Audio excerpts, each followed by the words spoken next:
Awesome. So we're live. All right, cool. Thanks so much for coming, everyone.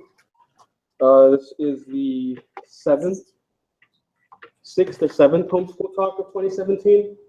We're really excited to have Aria Dean with us. First, I want to thank Stephanie Schneider as well as the Cooley. This talk is part of the Public Programming for Self, which is the current exhibition at the Cooley. We're going to have an opening reception for it on the 13th.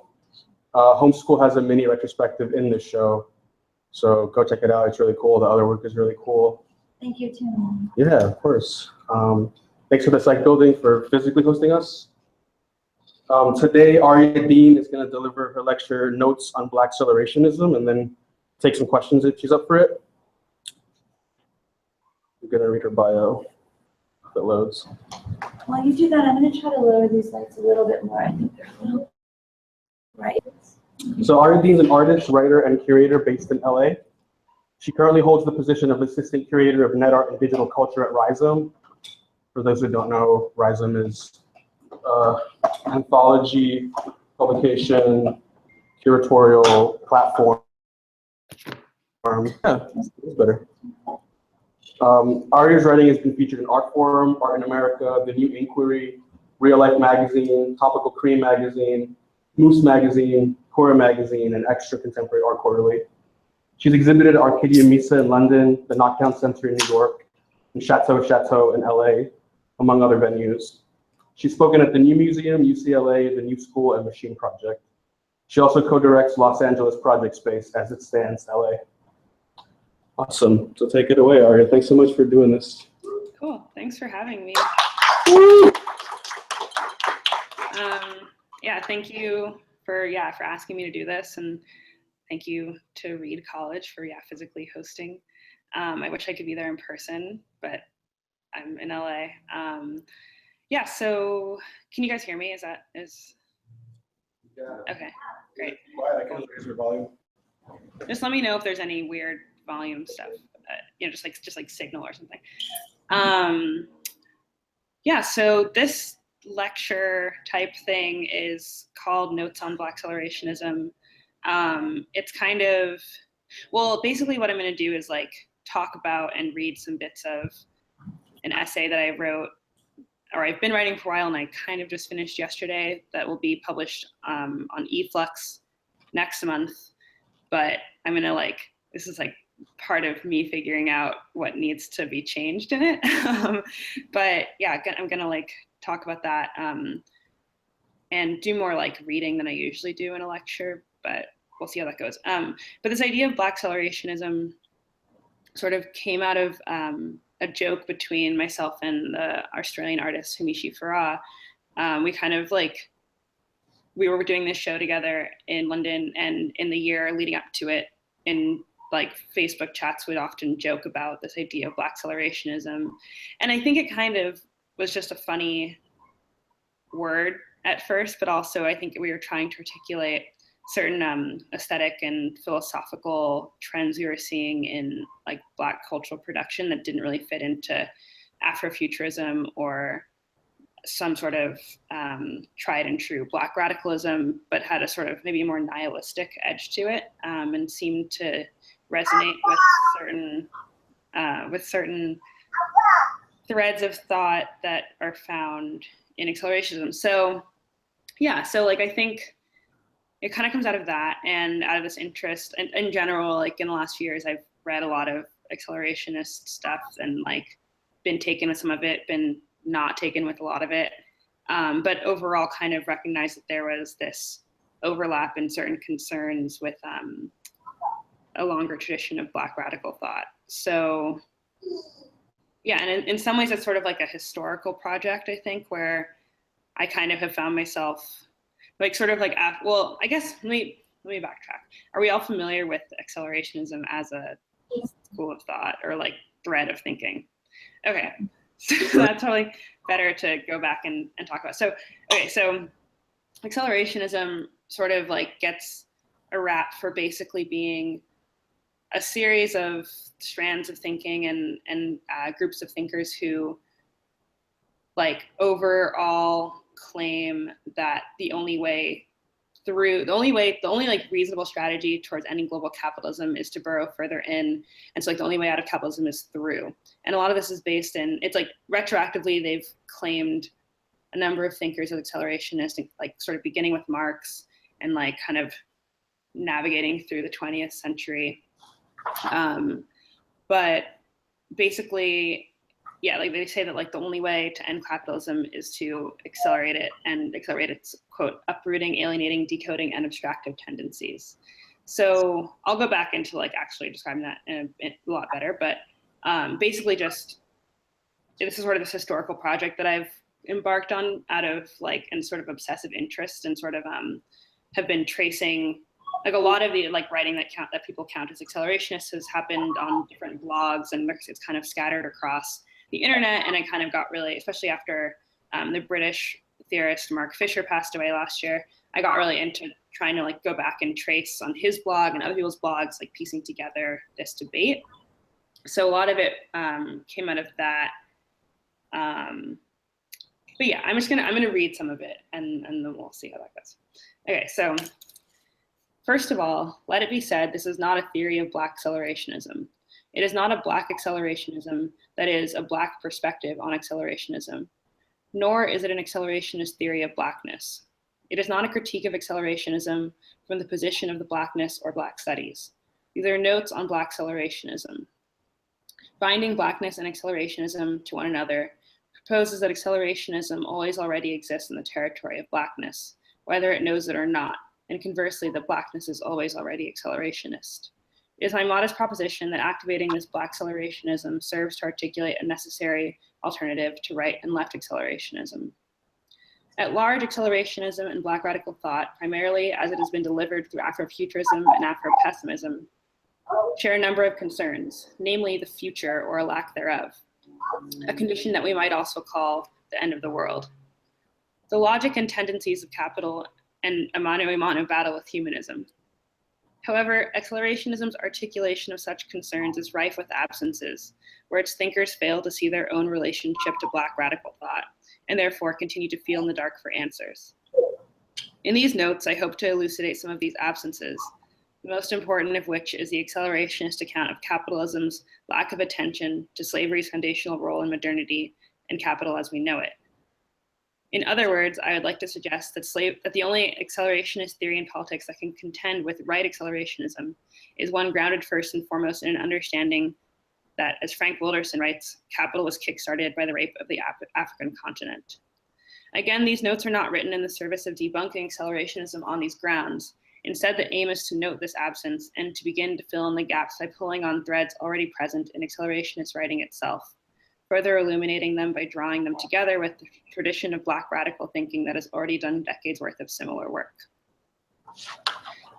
Accelerationism is perhaps most commonly associated with the broad claim that the only way out of capitalism is through it. The general idea is that capitalism has continually expertly mutated itself, capable of recuperating and manipulating all attempts to thwart it, and thus the only possible radical strategy toward ending global capitalism is to burrow further in, to quote, accelerate its uprooting, alienating, decoding, and abstractive tendencies. Contemporary accelerationists retroactively claim a loose constellation of 19th and 20th century thinkers as accelerationists, beginning with Marx himself. This genealogy eventuates in a cleaving of accelerationist thought into right and left camps, classified along traditional political lines. Right accelerationists being apparently conservative and aligned with right-wing values, and left accelerationism fashioning itself as the inheritor of leftist values. Conceptually, the right was fathered by British philosopher Nick Land, now perhaps best known to a wider audience for his influence on far-right neo-reactionary groups' beliefs. Land's right accelerationism basically advocates that capital be allowed to run wild and intensify itself towards its own destruction. Left accelerationism, on the other hand, has tried in earnest to mold Landian nihilism into something with a positive spin.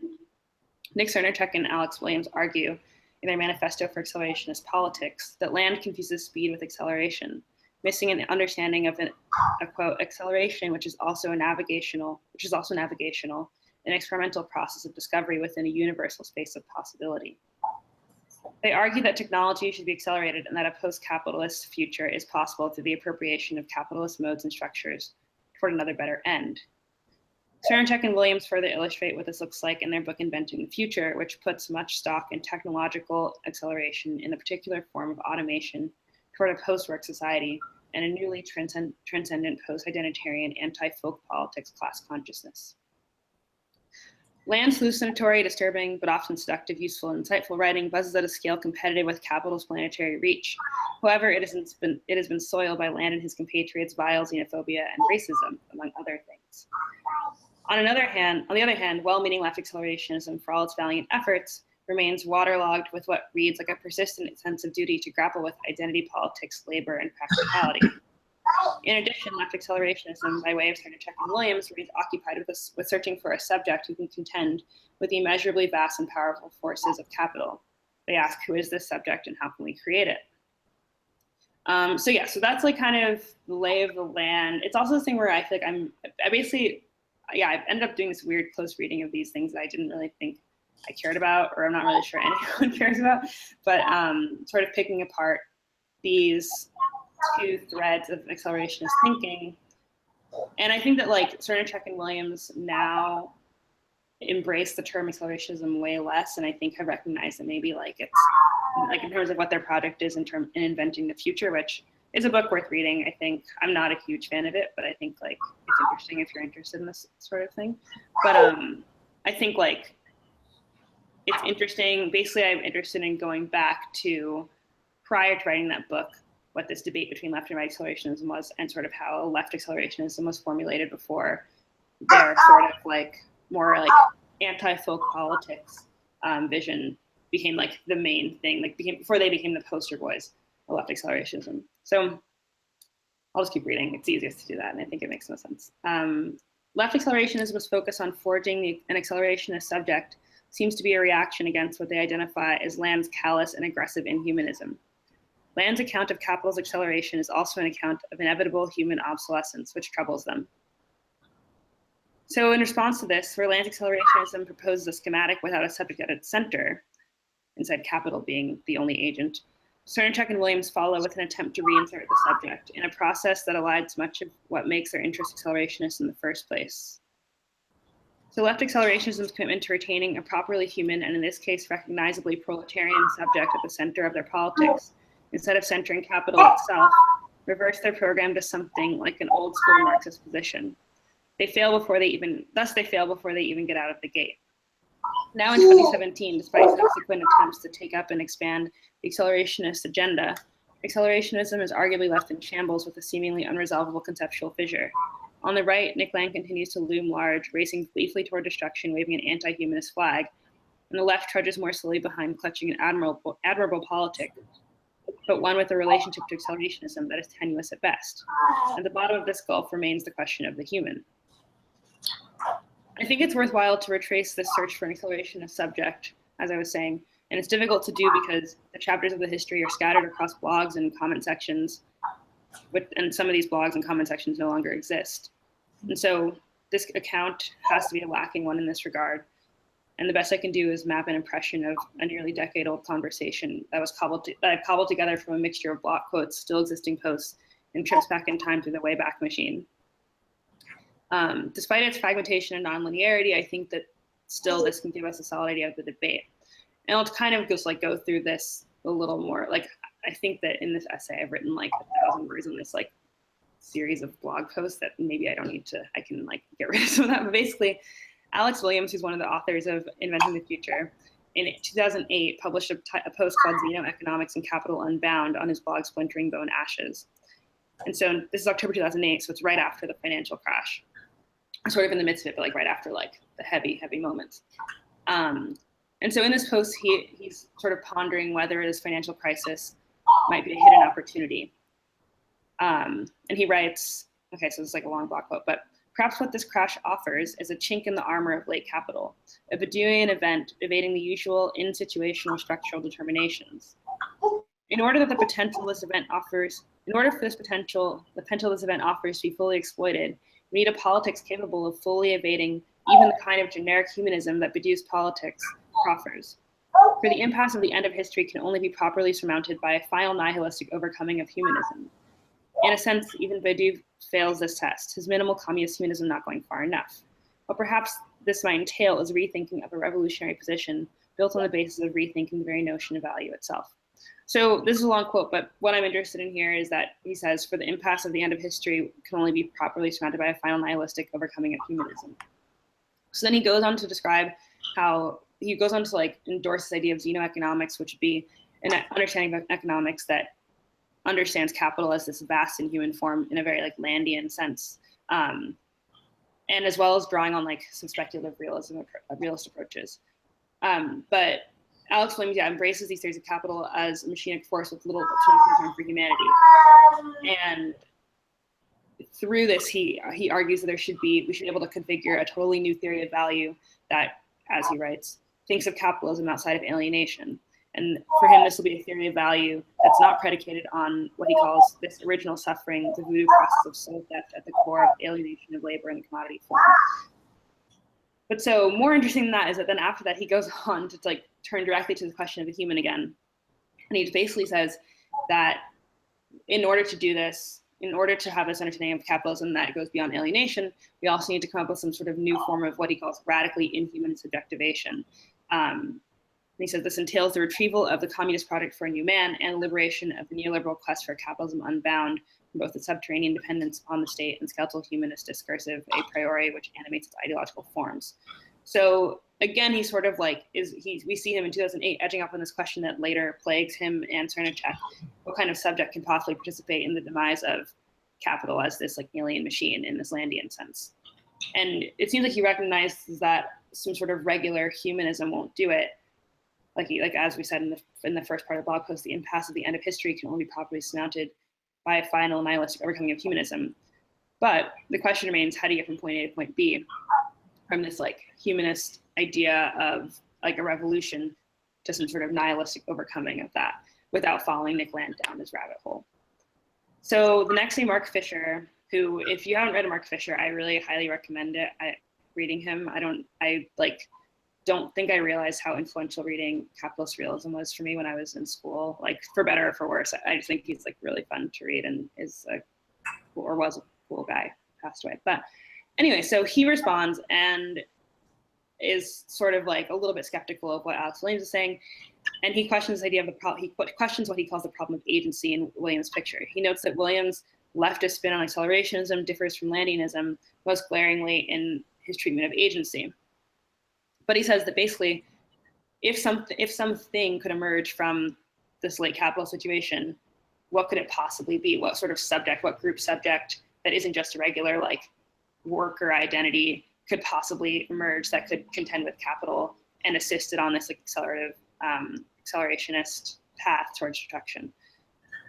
So his response basically echoes later criticism that Land levels at Cernacek and Williams. Of course, Land's criticism in 2017 is like worth, very little considering, his politics. But basically, they're all wondering what is this thing that can possibly emerge and how can it evade this perceived antagonism between humanity and capital? And even if you could find it, what would that even be an accelerationist politic at all? So Williams then responds to Fisher a few days later and tries to answer him, but doesn't really succeed and just kind of further maps the contours of the hole in his politic that this subject would need to fill. So Williams sets out two forms of accelerationism.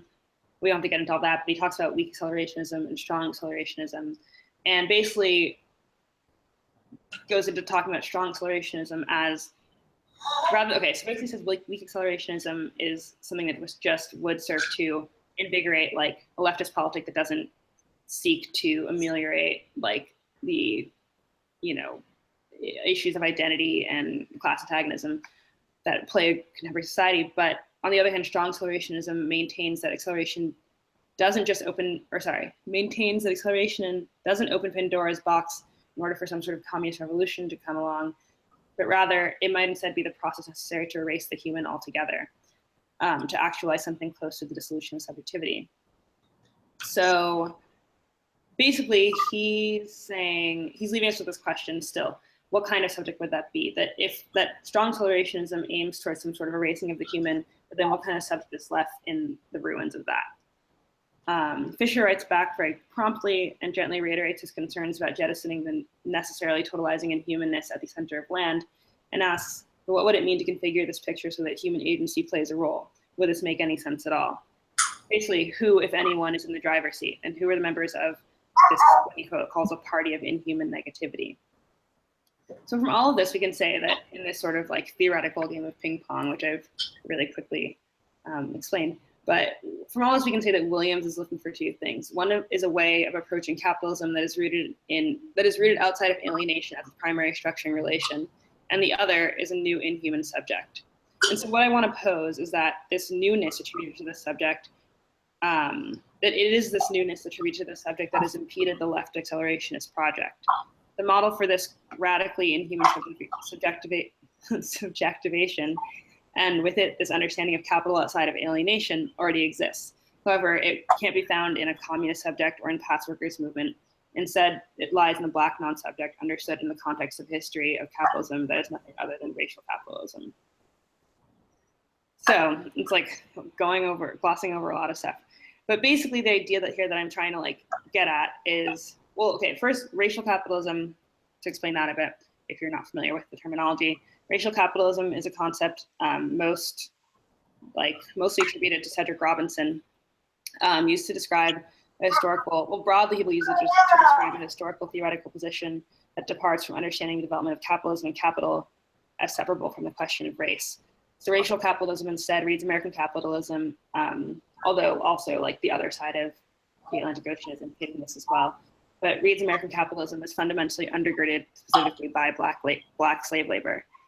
Having been, as I mentioned, Frank Wilderson says before, kickstarted by the rape of the African continent. Wilderson also writes that capital's origins are rooted in, quote, approaching a particular body, a black body, with direct relations of force, not by approaching a white body with variable capital. So in this sense, racial capitalism specifically antagonizes a Marxist history of capital, which quote, assumes a subaltern structured by capital, not by white supremacy.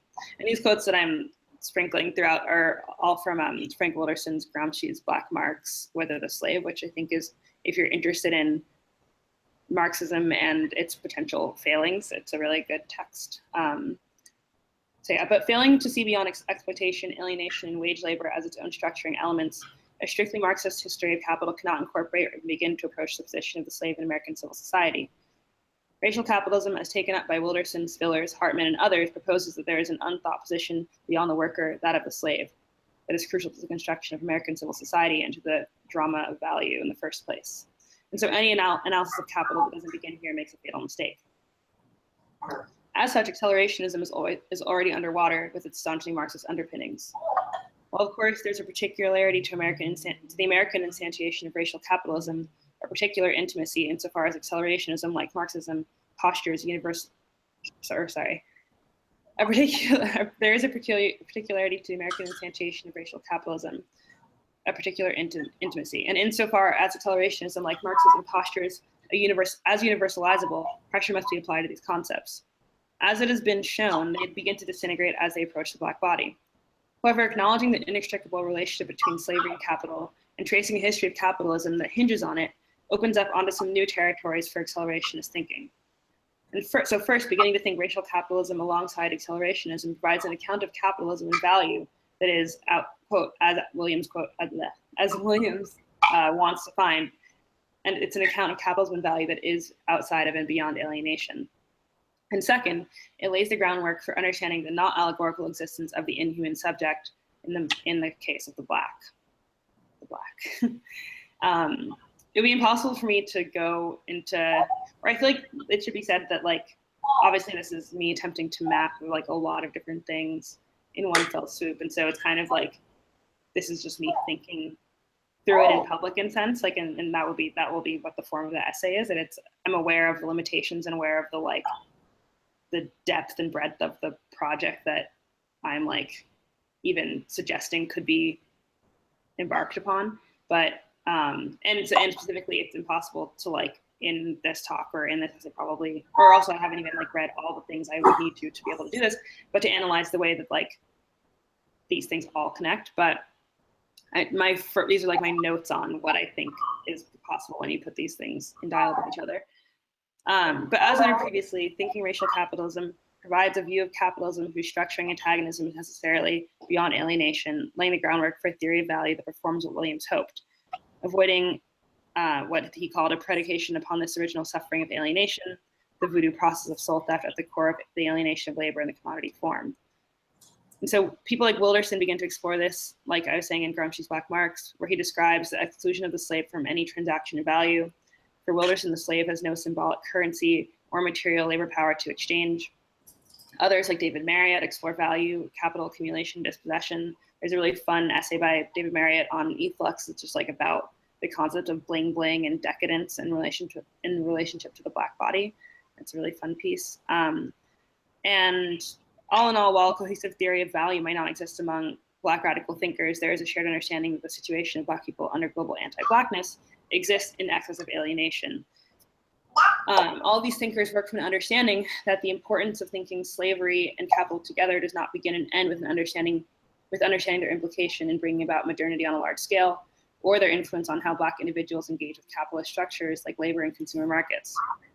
Rather, they work from an understanding that slavery and capital's entanglement is also about the subjectivation of the slave, the Black non-subject that it engenders.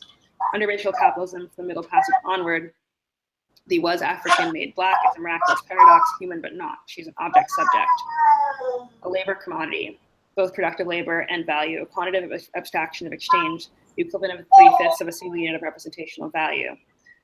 That's Ronald Judy, who's also a great person to read. So what are we to make of a person who is a commodity thing?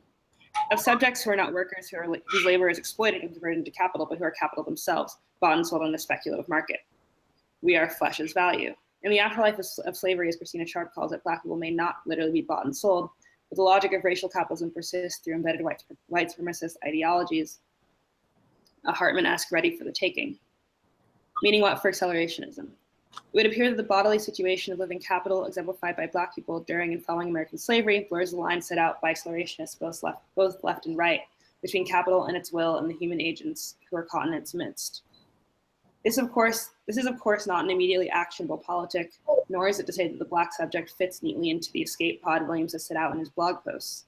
However, it is to say that this possibility is a trail worth sniffing out.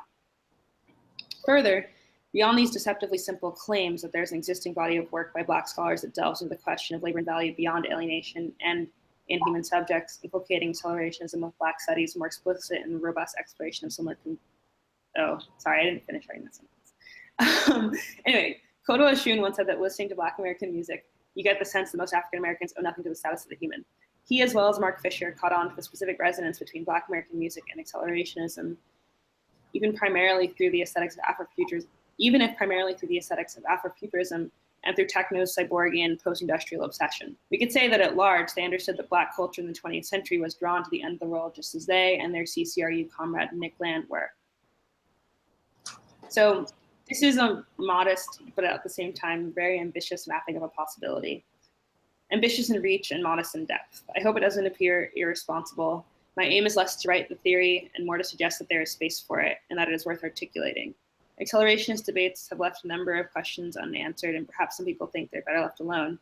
However, considering the wide influence of Landian nihilism and the bleak on the right and the bleak state of the left on a global scale, it is worth revisiting and interrogating.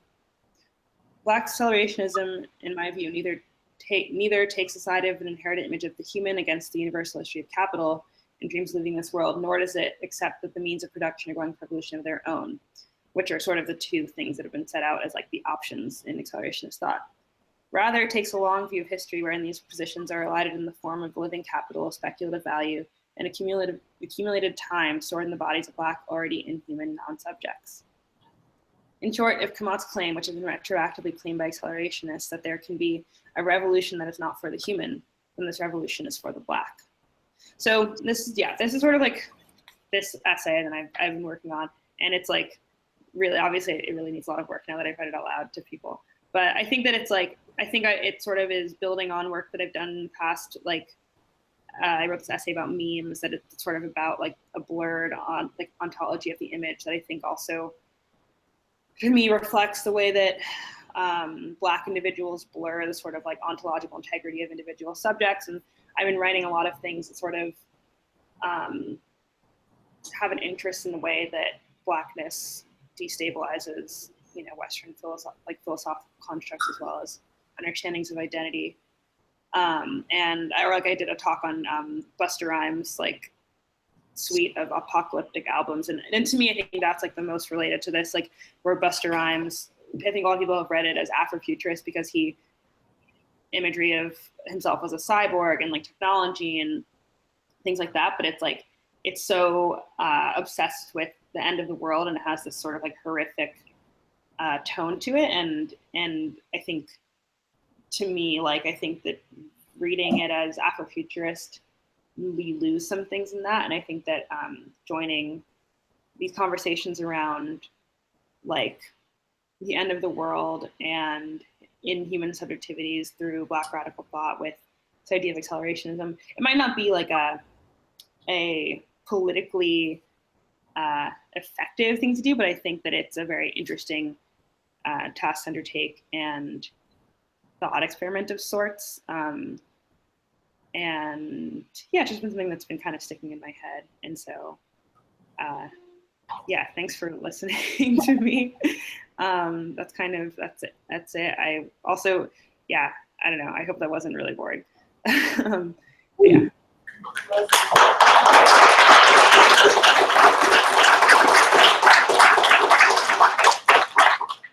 It's also so hard to do it because I'm alone in my house doing it, so it's sort of weird, but I hope it made some sense. And if it didn't, there'll be a better version published that will make more sense, but you heard it here first. But yeah. Did you want to take questions, or are you good? Yeah, sure. I'm down to take questions about anything, even if it's not related to the essay, for sure. I have one that's related, and I have a couple that aren't. Let me start with one that's related. I guess I'm interested in how you're situating Black accelerationism. Can you hear me, by the way? Mm-hmm. You're situating Black accelerationism as both the condition of possibility for left and right accelerationism, but also as this destabilizer or third space.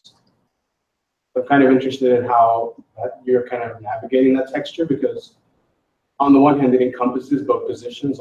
Black accelerationism is both inhuman, but also a kind of deepening of humanist tropes and investments in the concept of the human, specifically the human against capitalism, right?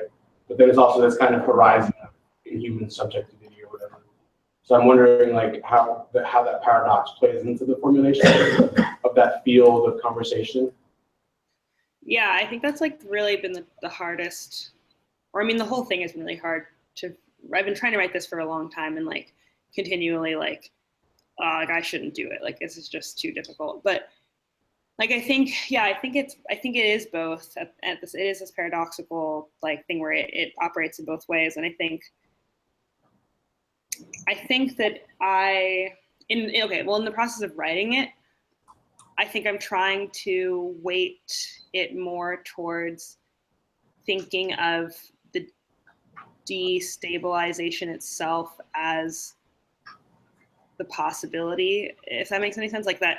And I think because I keep finding myself ending up just writing this critique of accelerations and being yeah, you forgot about this thing, but ultimately that's not I'm not really interested in that. It's more okay, you are circling this thing really closely and you're not quite seeing it, and if you were oriented in a different way, which I think is what Black studies and Black radical thought can bring into the picture, is these are people who've been studying and thinking this idea of it's inhuman subject for decades and aren't trying to find this new subject. It already is there. So I don't know. I think it's something I haven't really figured out, and I think that it's I think that in some ways the answer to that would come maybe in some,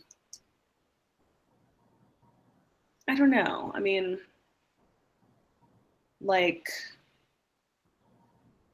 in some ways, I feel the answer to that would have to come through someone taking it up as rather than sort of this theoretical parlor trick, more of a political taking up of the product or something, where it would be well, what are the actual? I think it's the question in all of this, or the question that is coming up between Mark Fisher and Alex Williams is well, what's the goal?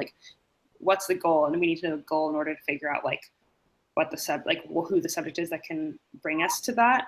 And I think that through this, and if I'm taking like this idea that if the goal is this destruction of like capitalism and destruction of like the capitalist order, then I think I don't know. Anyway, I'm getting all twisted up. But that's a good question. I think it's at the center of the whole thing, and I'm trying to figure out how to balance that.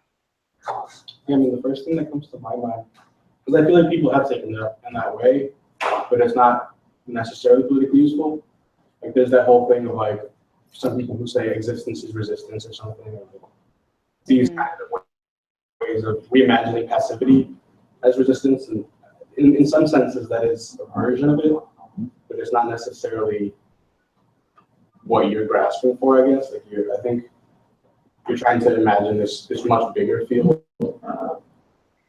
Yeah, I think like, I don't know. I think like I haven't been able to. I think I've been disappointed in, or like I think the sort of political projects that I think live in a similar space. Generally, like it doesn't like feel like it does it for me. But at the same time, can you hear me? The sound was a little bit. Oh, sorry.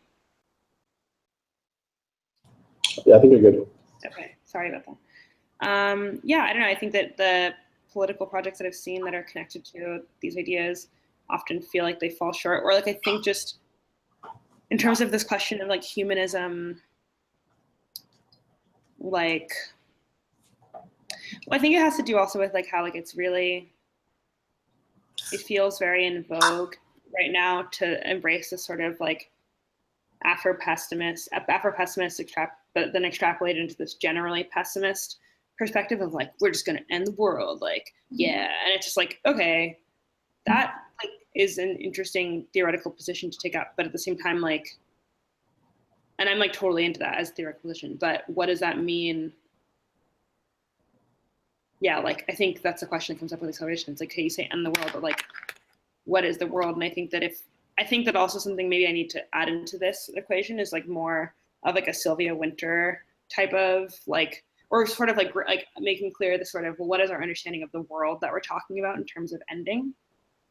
And like, is that the world in terms of like, yeah, like Western philosophy and humanism in that sense, where like blackness is excluded from that? Or is it the world like at large, and how do those things intersect? And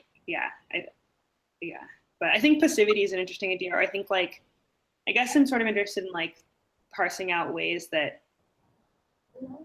Black culture or like Black cultural forms, Black art, Black people, like, or have built in these like resistance tactics that like seem to, that everyone's like searching for, but it's like, well, like for hundreds of years, like Black people have been doing that thing. Like there's that great Fred Moten talk where he's like talking about like people like escape, like runaway slaves, like living without leaving a trace in like the fields and stuff like that. Like these sorts of ideas, like, and things that come out of this, like, the horror of slavery in some sense, but are also very interesting. Yeah. Awesome. Does anyone else have questions? Go ahead. I wanted to talk with you more about like the construction of Black apocalyptic plot. I really appreciate like what you were saying about Busta Rhymes, and then also there's a lot of hip hop just like albums. A lot of, if you go back out into the P-Funk, there's a lot of Black apocalyptic art that gets rerouted into applications because people don't want to hear about Black people ending the world, or think about what that means. Do you have any more thoughts on that, or like engagements with that?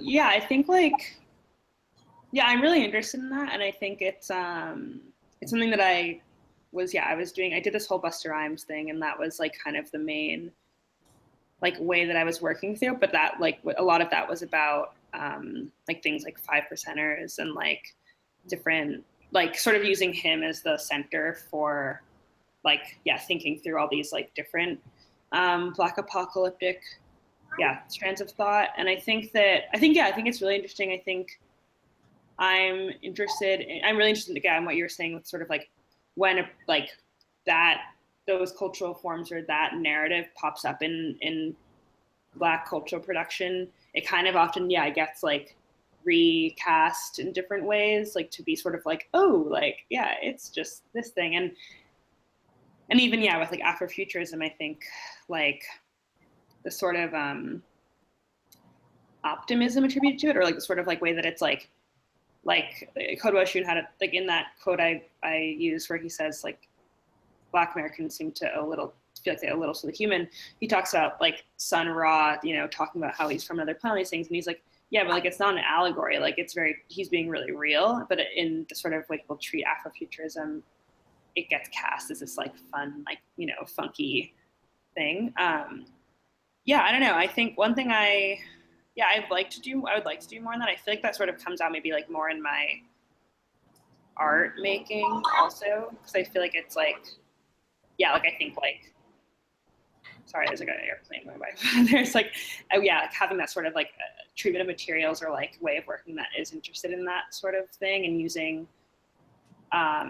using apocalyptic hip hop and like stuff like that. I also been reading this book of June Jordan's essays recently. I don't know if anyone, and there's one where she was like really like claiming an interest in the apocalypse in a cool way that I like really appreciated. Yeah, I was going to please ask. Because I was thinking about that June Jordan essay, and that's one of my favorite things about June Jordan is that they get cast in one way, and they're very apocalyptic and very prophetic and apocalypse prophesying. I want to know too, like coming from the idea of like the Black apocalyptic, and then what world are we destroying? Like those questions. Do you think that like in your notes on accelerationism essay, will you be parsing like the ways in which like the Black apocalypse that sometimes is like, in some cases it can be like a voice for like this like misogynoir, and then sometimes it can be a voice for like misogynoir or like homophobic, sometimes.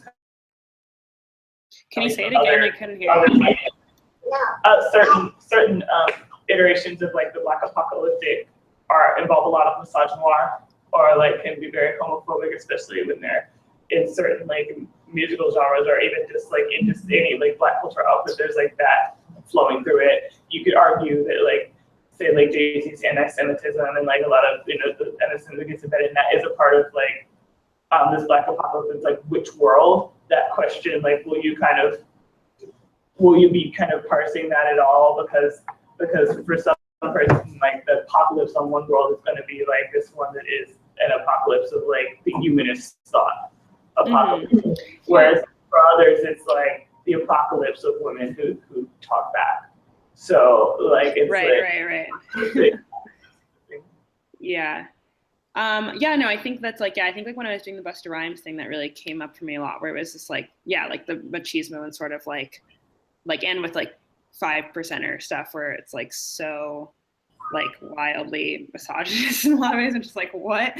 But I think that, I think that it's like, I'm like I think this is a very useful exercise in a lot of ways, because I think it's like displaying to me how, despite the like my feeling of it being this essay being like these like notes and like this sort of like modest attempt at talking about this, like it's still too big, and I feel like I like need to focus in more on like articulating for myself like just one piece of all this or something, and like that it could be like anyway. But I think that for me I really like that Denise Da Silva essay, Black Feminist Poetics, and like how she talks about the end of the world there. And I do feel like a sort of Black femme apocalypse is a really interesting, like, and I think people like Juliana Huxtable are like really cool in terms of having some sort of aesthetic and conceptual interest in that, as well as like, I would even say like in some ways Hannah Black does that too. But I think like, I think it's really interesting because like with like, I'm kind of late to the June Jordan party, but like I only recently read her, but I think thinking about like even the cover of the book, like the way it says like activist, poet, but like then what's actually in her essays is like so, yeah, like earth-shatteringly cool, and not just like we need to have like the thing with Buckminster Fuller that she did. It's just like that's like so wild and like not talked about in its full, yeah, apocalyptic nature.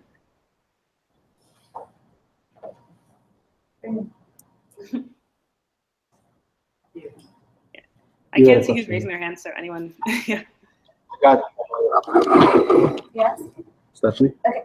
Hi. Thank you so much, Aria. Hi. Oh. Okay, I'm going to try to ask this question, but I have a lot of thoughts swimming through my mind right now. I'm really curious how, in the context of the very like hyper capitalistic art world that you work within in New York, these theories become ideas that you implement in your curatorial practice.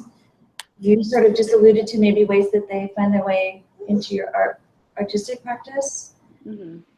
But in my own experience working, especially in a place like New York, where the institutional agenda, which is always capitalist, sort of takes over the process. I'm just wondering like how these ideas have been used or you've been able to push against it.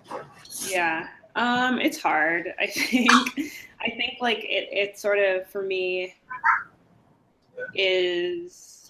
I think it's sort of like on some days I can convince myself that like getting people paid who like will write about ideas like this will like be somehow pushing against it, but then it's really just like recuperating those ideas and kind of making them, yeah, part of the like avant-garde like cycle of ideas and capital and stuff. Yeah, I don't know. I think I've kind of have. I mean, honestly, it's like really kind of bleak, but I think in some ways I've just like kind of not held myself to attempting to like make all of these things realizable in that space, because it just is, yeah, so like I think it is sort of like yeah, because before I worked for Rhizome, I worked at MoCA in Los Angeles, and just between being at the New Museum and at MoCA, like great people, great places, cool stuff, but like not anti-capitalist, not anything other than businesses basically. And but I think it is, I do think though that like one thing that is great about working in the art world is that, I mean, I do think that it is great to get people like, in terms of practicality, to get people paid to do stuff and like to be in charge of where those resources go at times is, a useful, and I'm not saying it's like going to change the world, but it's, it's nice. But I think also just being in a position to have access to different conversations with people, especially at Rhizome where we're like situated between technology and art, it's great to get to talk to people from both sides of it and sort of, yeah, draw on like the different like forms of knowledge, like, AI guys from Google who we do stuff with and things like that. And I think that's really helpful for like, because I'm really not great with technology and like find myself writing about it fairly often. So it's good to talk to people about. Thank you. Yeah. Thank you so much for sharing your work. It's really interesting. I think it's really interesting to do this in the format of notes as opposed to, a fixed theory, because I feel like we definitely have too much of that in this field. And I just wanted to, I guess, ask you a question about the historical side of it, because after sort of having read stuff on both sides of these left and right camps for some time, I feel like one interesting parallel or one interesting asymmetry between them that I've noticed is you brought up Inventing the Future, for instance. And I remember the story when that book came out, Wisnerchik and Williams sent it to like, I think everyone in the British Parliament on the day that book came out. They sent it to them and they were like, you need UBI, you need automation. This is like a pragmatic political liberal project in a way for them. And on the other hand, you bring up McLand and kind of the neo-reactionary accelerationist camp. And there's on that side, I don't know, I think this is a really crude and inaccurate way to characterize it, but there's almost like kind of a low culture, high culture divide between left and right accelerationism, where left accelerationism seems like it's stuck kind of in American Democratic Party parliamentary politics in a way, and right accelerationism, you see this like weird parasitic relationship with like jungle music and breakbeat and black culture and that kind of like London art scene. And I guess I was just thinking that, as someone who studies this historically, I wonder what you make of that, because as someone, I'm very much kind of have identified as a leftist, and it's kind of just strange to see that parallel where the right side of the camp seems to really be, identifying with a lot of people who are more dispossessed, and the left side of the camp is kind of catering to the elite policymaking crowd. Does that kind of make sense? Yeah, it does make sense. Yeah, it does. I think one thing that I wanted, or I think there's like two things that I want to say to that. I think one thing is that in mapping this, I think I failed to do it so far in the way that this is structured, but mapping the sort of like fact that like the accelerationist line of thinking, in terms of like land and like the CCRU and that stuff, that like Land and Fisher and like Kodo Oshun were all sort of in the same, like squad, like thinking through this stuff. So like the jungle music thing, like while we see that as like being so much a part of Land and like people who come after him and like the, yucky guys basically, like Fisher also is like, doing that on the other side, and Oshun, like More Brilliant Than the Sun, all of that is about that. So I think that really it's this interesting thing, and I'm really interested in this, I don't know at what moment it happens, but where suddenly the left accelerationist scene is just clouded with this sort of Tuck and Williams, like what you were saying, sort of like small, in my mind, small thinking sort of political project where it's like, we're gonna like come up with this new way of like doing politics and like make the politicians pay attention. And it's just sort of like the scale is so different. And I think, of course, Nick Land is like really like gross. But I think that one thing that writing, especially the earlier writing, achieves is like the scale is so big and it's like so divorced from these like really like just like the tinkering and like the day-to-day like mundane aspects of like political formations. Like it's just like so broad, and I think that you see that in Fisher and you see that in Oshun more, and it's like this like broad impressionistic way of thinking about these things, but then somehow there's something lost in translation. And I think that part of the first half of like what I was interested in writing here was like, how do we like, kind of like clear the air a bit and like get back to that sort of thing, like where like, yeah, like the moment where Fisher and Oshun were also writing, and yeah, I don't know. I think it is a really weird. It is a really weird asymmetry, and I think you're totally right. And it's like, and I think that's part of why I think that introducing this question of blackness and the inhuman subject in terms of Black radical thought is like an attempt to bring the scale back up on the like, and not necessarily on the side of the left, but on a left-leaning side, because I don't think it's like a leftist project in the same way that like Inventing the Future is, but I think that to sort of like take the scale up and the stakes up again or something. I don't know if that answered your question, but no, that's really interesting. Thank you. Anyone else?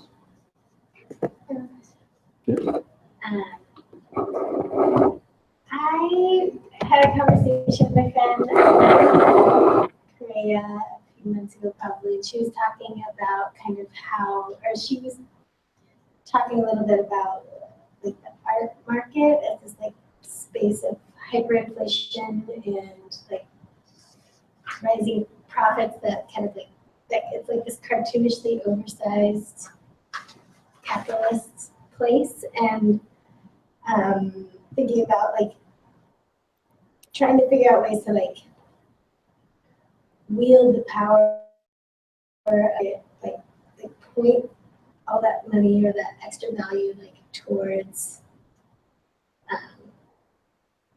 places that need it, right? So, and I wonder how Black Accelerationism like could wield the art market to like divert or like to like turn the money that's coming through the art world towards into the hands of Black people, Black people in particular. I don't know if I mean, I think that that's like an important project, and I think it's something that I think about a lot, like not necessarily related to this concept. I mean, I don't know, I haven't like thought about the link between the two that much, except for like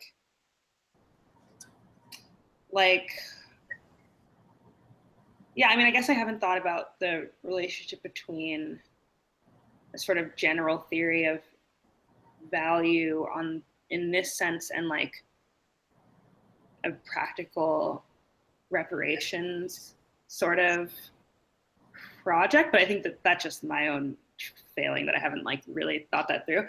But I think that, yeah, I think it's like, I think that there could be a definite way of bringing the two together. And I think that like, even if it's not like, I mean, I guess maybe the way that I would think about it is that like, I don't know. I definitely endorse just trying to like use our world to do that. I think it's something that I try to do.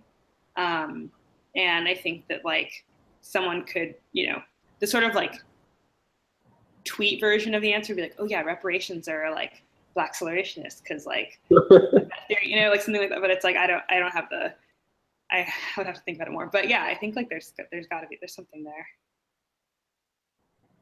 I also wonder, like, in like PSYCH limitist work of memes and like the way that value is like pulled from Black makers and Black artists and like used into like, I just wish there was some way to like make a meme a precious like thing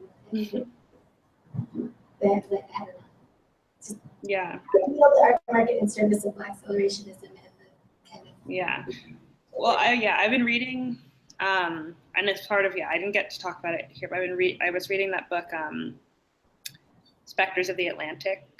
I don't know if anyone's read that, but it's really interesting. It's like it's like really like taking me a long time to like digest, but like but talking about the relationship between like finance, capital, and the slave trade, but not just like in this like linear historical way, but like his theory of like sort of philosophy of history and like how, I don't know, just like I think the idea of like speculative market, like the speculative markets and like the way that the slave trade operated, and that sort of like the relationship between those two things. And I think that like there's something interesting also about the art world as a speculative market, and that I don't know like what it is, like what the actual formulation would be, but I think it's really interesting. And I think like, or yeah, even thinking about how, I don't know enough about like art market numbers to really have like a that much to say about it, but I would be interested in thinking about like how do like Black artists like work, like travel through the market, and what drives prices up and down and that sort of thing. At what time, and like during times of political turmoil, do like Black artists sell more work? Like, I don't know, like, you know, sort of weird like desire complex of the art world. But, Thank you. yeah. So is there like, I'm really interested in the way that you're kind of bristling against people asking for specific examples, or people asking for like personal stuff, or like, you know, policy level or personal political level examples.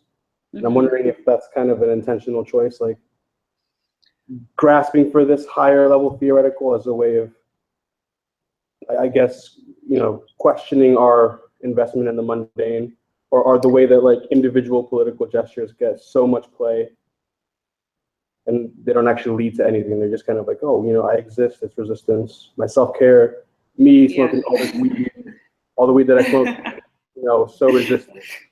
Like, I'm wondering if it's an intentional choice that you're making to push back against people asking for that. Yeah, I mean, I think like, well, I think it's a number of things. I think for me, I'm pretty bad at like centering myself in like I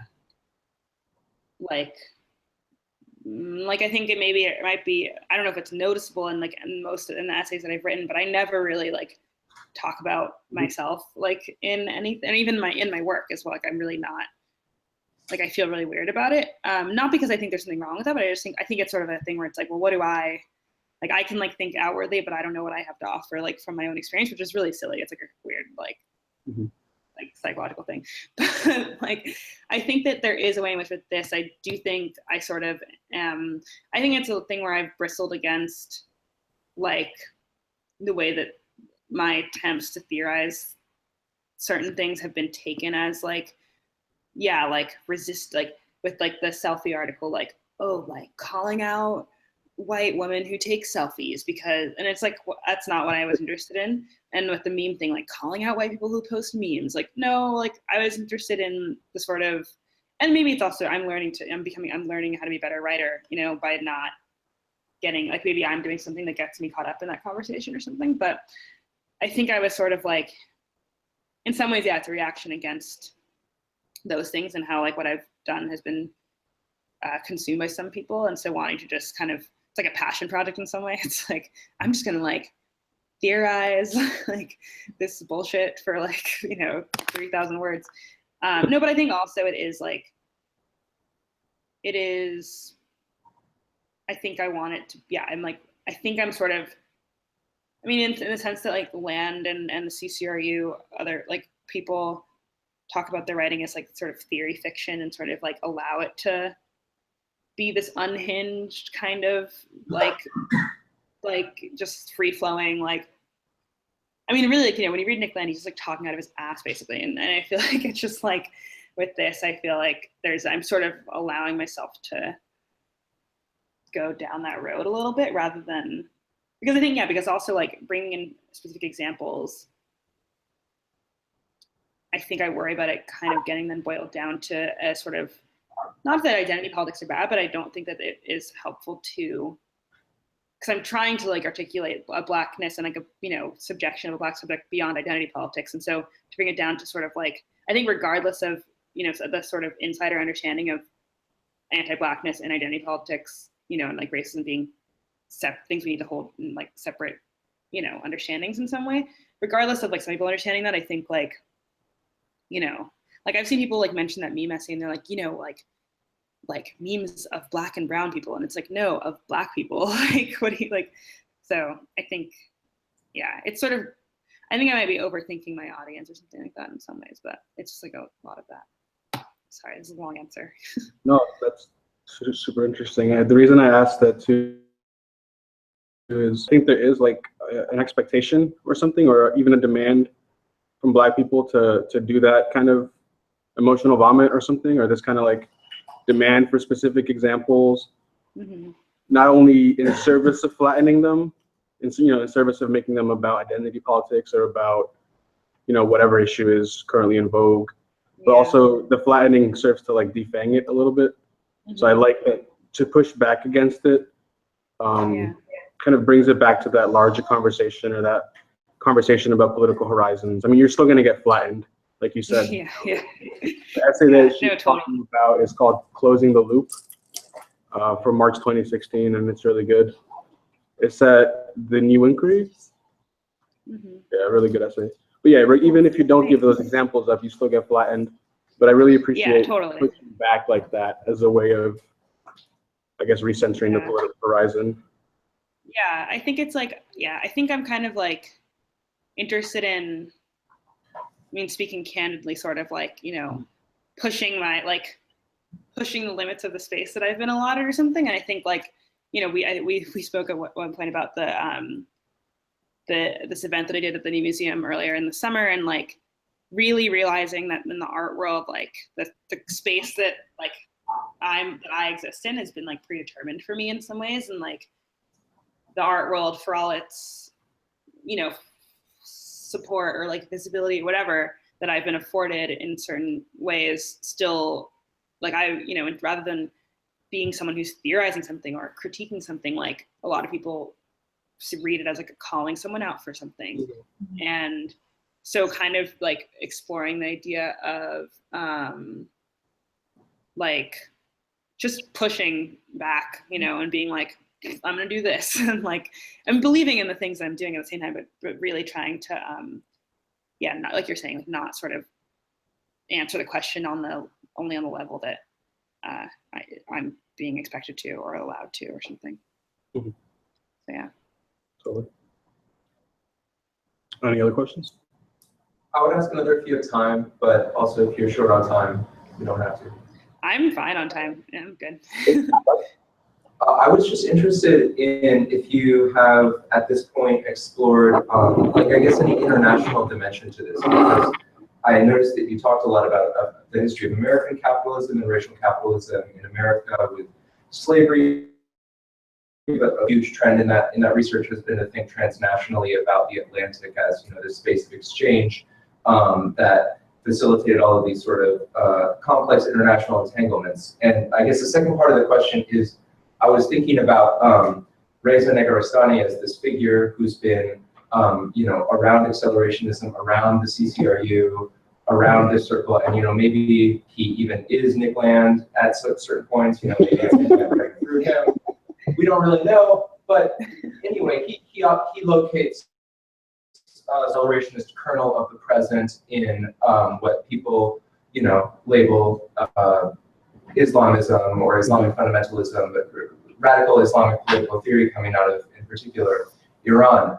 But I guess the question that I'm asking is really, do you understand Black accelerationism as you're thinking through it right now to be something that is, I guess, transnationally connected, or is there something about it that's important to preserve? Yeah, I think that was something that I really was struggling with when I was like, just even like in terms of how to talk about specific forms of capitalism and stuff like that in the slave trade. I think like that's something that I need to parse out more for myself, because I think I'm thinking about anti-Blackness as a global phenomenon, of course, but then also like, yeah, the like American, yeah, the Atlantic slave trade is like a particular, is very particular in some ways, but then also like, I guess thinking about the way that like, and this is where I think this, especially the Atlantic book is maybe might end up being helpful in some ways, because I think like in terms of like the way the book talks about like the Atlantic slave trade and that time period, and how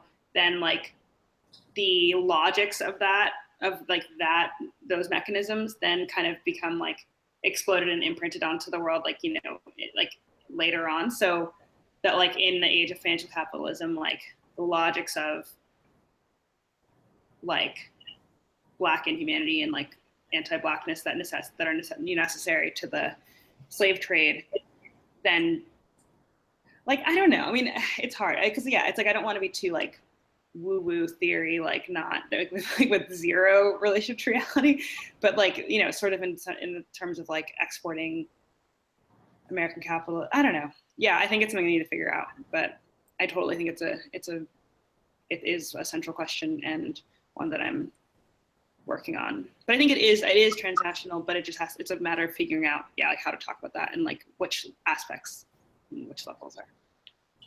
Thank you. Yep. Thanks for the question. Cool. Anyone else? Your talk, I learned a lot, and definitely be thinking a lot about your paper as I leave today. So my question is, I think it's interesting that you brought up Bochum, and I would love to hear more about your process for this Bochum. To me, is really interested in the accumulation of value, and so I wonder if you could just, you know, play around with that idea of accumulation and acceleration. And you know, this is a very big question, because I just really want to hear more about your process and like thinking out loud about, you know, like, and it just seems to me that you're really the way temporality operates in your writing and the way that you're thinking about time is both like the unhinging but also the compression of time and space. So I don't know. It's a big question, but maybe start with any of those things. You know, my mind is spinning. I can kind of, you said my process for writing, or was it? You mentioned Bochum? Yeah, Bochum. So Bochum, I started off, yeah.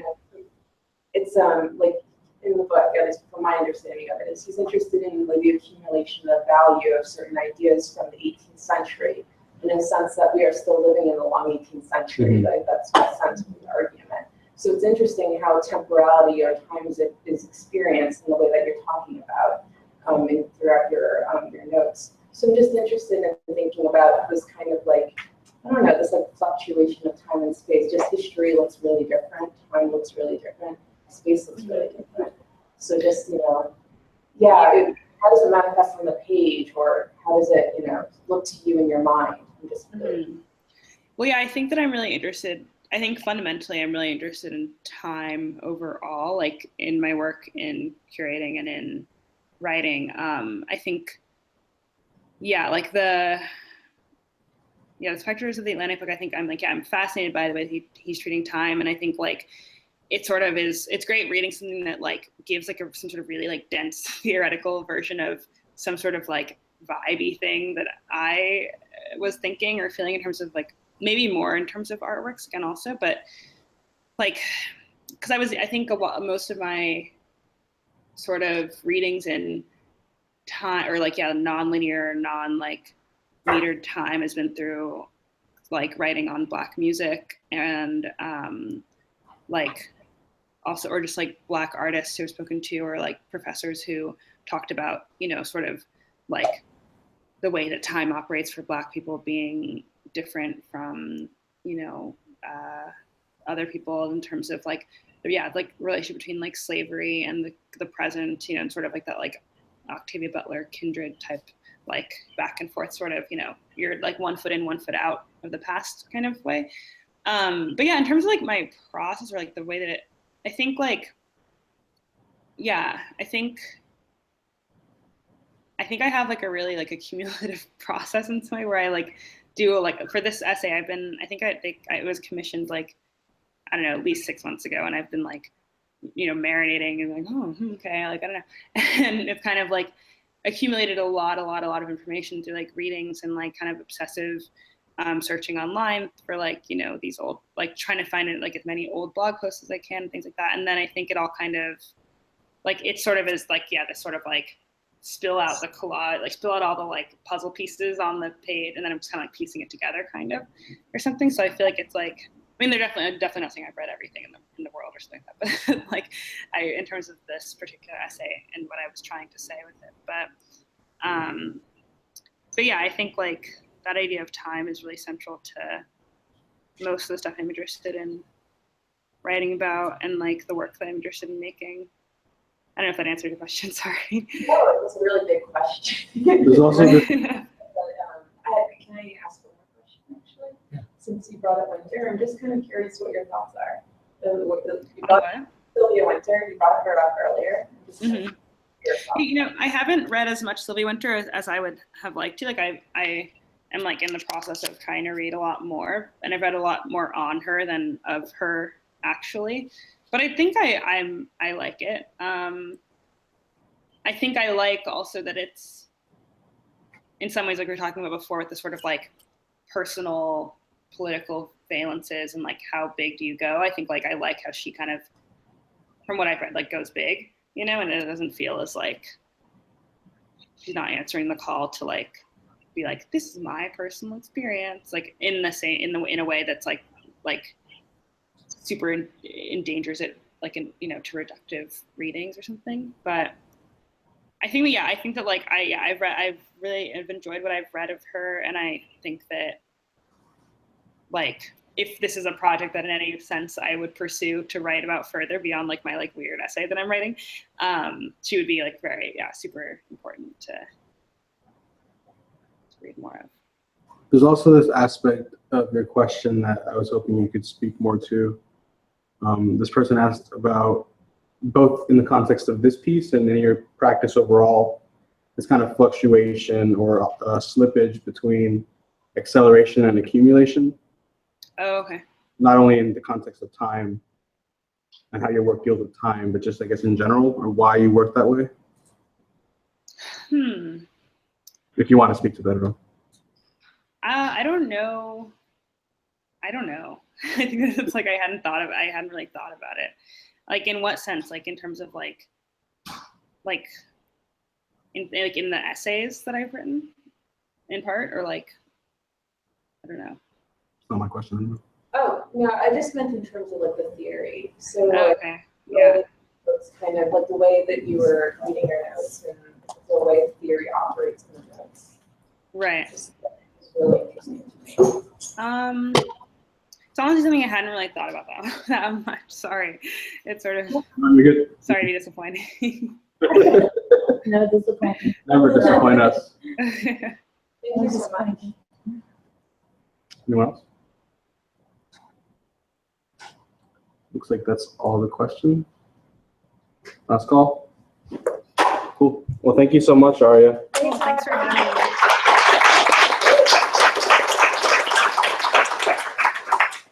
Well, thanks for doing this. I'll message you later. Have a good night. All right, thanks. Thank you, everyone.